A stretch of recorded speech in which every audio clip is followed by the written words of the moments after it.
విశాఖలో సముద్రం ఒక్కసారిగా అల్లకల్లోలంగా మారిపోయింది. తీవ్ర మేఘావృతమే భయపెట్టింది. సముద్రపు కెరటాల తాకిడి ఉధృతంగా మారడంతో పర్యాటకులు పరుగులు పెట్టారు. ఇటు స్థానికులు అటు వాహనదారులు ఒక్కసారిగా కలవరపాటుకు గురయ్యారు. ఆపై చిరుజల్లులు కురిశాయి. గాలు వేగంగా వీచాయి. అయితే ఏడాది నైరుతి ఋతుపవనాలు ముందుగానే వస్తాయని వాతావరణ నిపుణులు చెబుతున్నారు. విశాఖలో వాతావరణానికి సంబంధించి మరిన్ని వివరాలు మా కరెస్పాండెంట్ నరసింహ అందిస్తారు. విశాఖలోని విభిన్న వాతావరణ పరిస్థితులు నెలకొంటున్నాయి.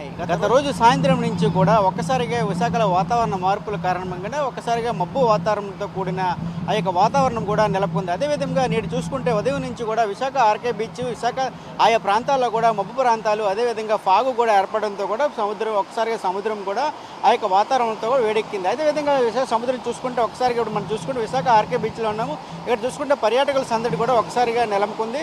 అయితే ఏదేమైనా కూడా పర్యాటకులు ఒకసారిగా రానున్న నేపథ్యంలో కూడా వేసవి తరుణంలో కూడా ఇప్పటికీ పాఠశాలలు ఆయా పాఠశాలలు కూడా సెలవడంతో కూడా విశాఖ బీచ్కి కూడా తాకిడి కూడా పెరిగిందని చెప్పవచ్చు. అదేవిధంగా విశాఖ సముద్రం ఒకసారిగా అల్లకల్లోలంగా ఉదయం నుంచి కూడా మారింది. అదేవిధంగా మేఘావృతమై కూడా గాలిలోని అత్యధికంగా తేమ ఏర్పడంతో కూడా అటు పర్యాటకులు, వాహనదారులు కూడా రోడ్లపై వాహనదారులు కూడా ఒక్కసారిగా ఈ ప్రాంతంలో వాహనదారులు కూడా అవస్థలో పాలయ్యారు. అదేవిధంగా ఈ క్రమంలో ఒకసారి చూసుకుంటే తేలికపాటి చిరుజల్లులు కూడా ఉదయం నుంచి కూడా విశాఖలోని ముఖ్య కూడలైనటువంటి జగదంబ కూడలి, మురళీనగర్, మాధవధార ఆయా ప్రాంతాల్లో కూడా ఈ యొక్క తేలికపాటి వర్షాలు కూడా పడ్డాయి. అయితే ఈ క్రమంలో ఈ ఏడాది కూడా నైరుతి ఋతుపవనాలు కూడా ముందుగానే వేస్తాయని కూడా వాతావరణ నిపుణులు కూడా చెప్తున్న పరిస్థితి అయితే నెలకొన్నది.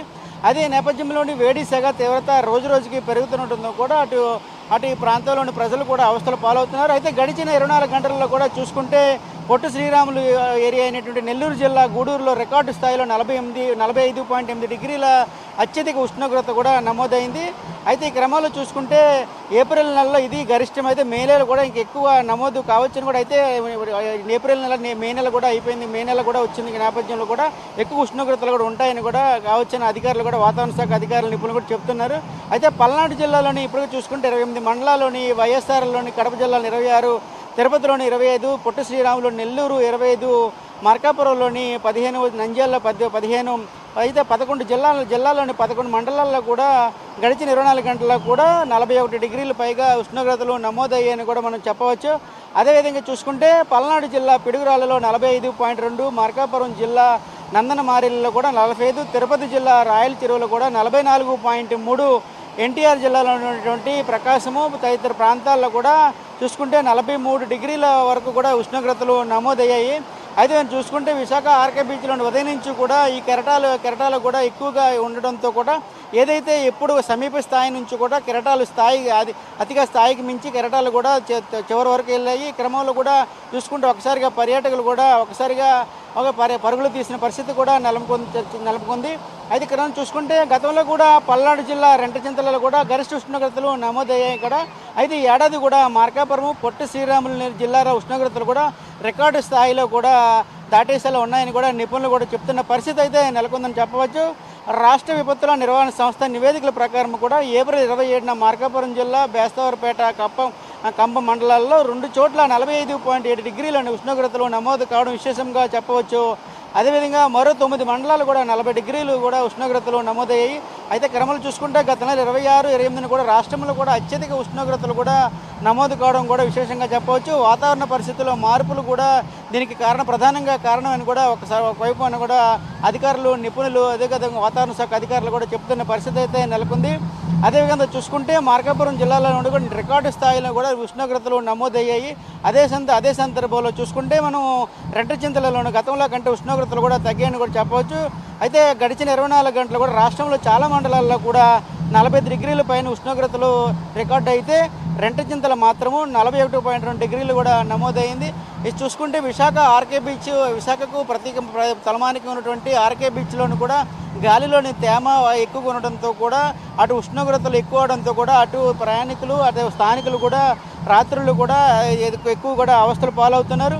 అయితే ఈరోజు చూసుకుంటే తెల్లవారుజామున చిరుజల్లులు పడడంతో కొంతవరకు ఉపశమనం పొందారని కూడా ఒకవైపు మనం చెప్పవచ్చు.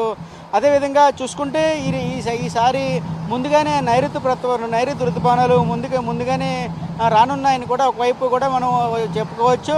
అదేవిధంగా నైరుతి రుతుపవనాలు ఈ ఏడాది ముందుగానే దేశంలో ప్రవేశిస్తాయని కూడా పలువురు వాతావరణ నిపుణులు కూడా ఇప్పటికే చెప్తున్నారు. అదేవిధంగా చూసుకుంటే మే 13వ తేదీ నాటికి అండమాన్ నికోబార్ దీవులు దక్షిణ బంగాళాఖాతంలో కూడా ఈ యొక్క ఏదైతే ఉన్నాయో వాతావరణ కేంద్రం ఏదైతే ఉందో ఈ నైరుతి రుతుపవనం ప్రవేశించే అవకాశం ఉందని కూడా భారత వాతావరణ శాఖ ఇప్పటికే వెల్లడించింది. అయితే చూసుకుంటే ఉదయాన్నే కూడా ద్రోణి గాలులు అంతరాయం కూడా దక్షిణ అంతర్గత కర్ణాటక నుండి తమిళనాడు మీదుగా మన్నార్ గల్ఫ్ వరకు కూడా సగటు సముద్ర మట్టానికి 0.9 కిలోమీటర్ల ఎత్తులో విస్తరించి ఉందని కూడా మనం చెప్పవచ్చు. వీటి ఫలితంగానే రాష్ట్రంలో రాగల 3 రోజులు కూడా వాతావరణంలో కూడా సూచనలు మార్పులు కూడా కనబడతాయి కానీ అని కూడా వాతావరణ శాఖ అధికారులు అయితే చెప్తున్న పరిస్థితి ఉంది. అయితే రాగల తేలికపాటి మోస్తారు వర్షాలు ఉరుములతో కూడిన జల్లులు కూడా 2-3 చోట్ల పడే అవకాశం ఉందని, అయితే గాలులు కూడా గంటకు 50 నుంచి 60 కిలోమీటర్ల మేర కూడా ఇక గాలులు వీచే అవకాశం ఉందని కూడా చెప్తున్నారు. అయితే ఈ క్రమంలో రేపు ఎల్లుండి కూడా మోస్తారు వర్షాలు ఉరుములతో కూడిన వర్షాలు లేదా 2 చోట్ల కూడా కురిసే అవకాశం ఉందని కూడా చెప్పవచ్చు. అయితే ఇప్పటికే అధికారులు వెల్లడించగా 40 నుంచి 50 కిలోమీటర్ల వేగంతో కూడా ఇక గాలులు కూడా వీచే అవకాశం ఉందని చెప్తున్నారు. తేలికపాటి వర్షాలు కూడా ఉరుములు మెరుపులతో కూడిన వర్షాలు కూడా పడతాయని కూడా వాతావరణ శాఖ అధికారులు అయితే ఇప్పటికే వెల్లడించారు. అదేవిధంగా చూసుకుంటే ఇప్పటికే మత్స్యకారులు కూడా ఏ విధంగా అయితే వారికి వేటకు వెళ్ళొద్దని ఇప్పటికే అధికారులు అయితే వారికి వేట కూడా ఇప్పటికే యథాతథంగా నిషేధంలో ఉన్నది.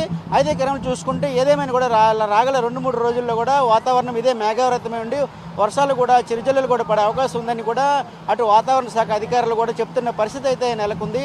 కెమెరామెన్ సుధాకర్తో Narasimha, prime line, Visakhapatnam, RK beach నుండి.